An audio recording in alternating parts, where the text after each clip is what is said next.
Well, now at noon, Hurricane Ian is rapidly intensifying and heading toward Florida.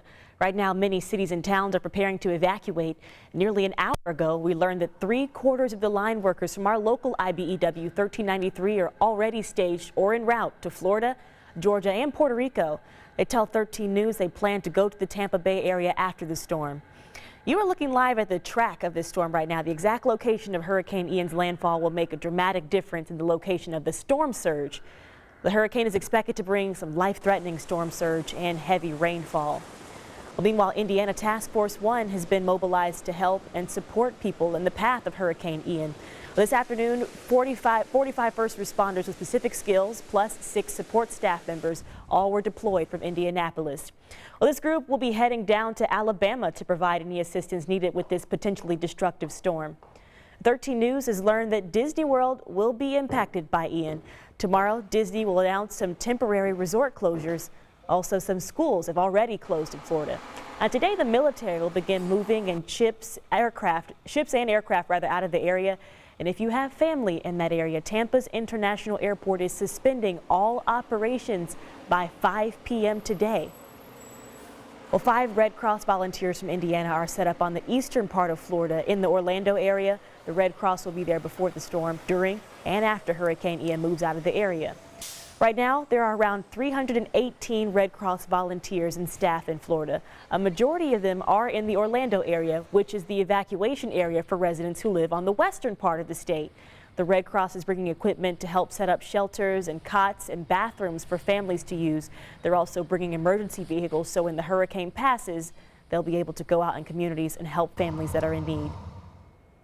These are mobile feeding vehicles so that we can go out and provide meals to people in the affected communities. We'll also be feeding people in the shelters after the storm has passed.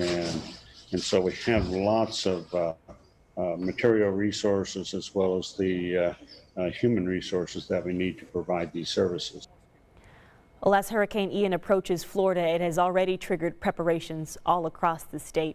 And Lindsay, I know that we've been talking about this on Sunrise this morning and yesterday, but we're talking about this storm moving slowly, but we've seen changes just from this morning alone. Yeah, that's right. We've seen a small shift in a southerly track versus that more northerly track that was going to take this right into the Tampa Bay area. Now looks like it could impact places a little farther south, like Fort Myers, potentially down near Naples. So here's the latest radar scan. This is the motion over the past hour where you could already see this pink highlight. That's an ongoing tornado watch that includes the Florida Keys, the Miami area, and most of South Florida. That's going to be in effect through 5 o'clock today. The outermost rain bands now making their way onshore in South Florida as the center of the storm now makes its way back into the Gulf of Mexico. So this very warm ocean water is going to act as fuel to make this storm re-intensify, potentially back into a Category 4 strength. Right now it is a Cat 3.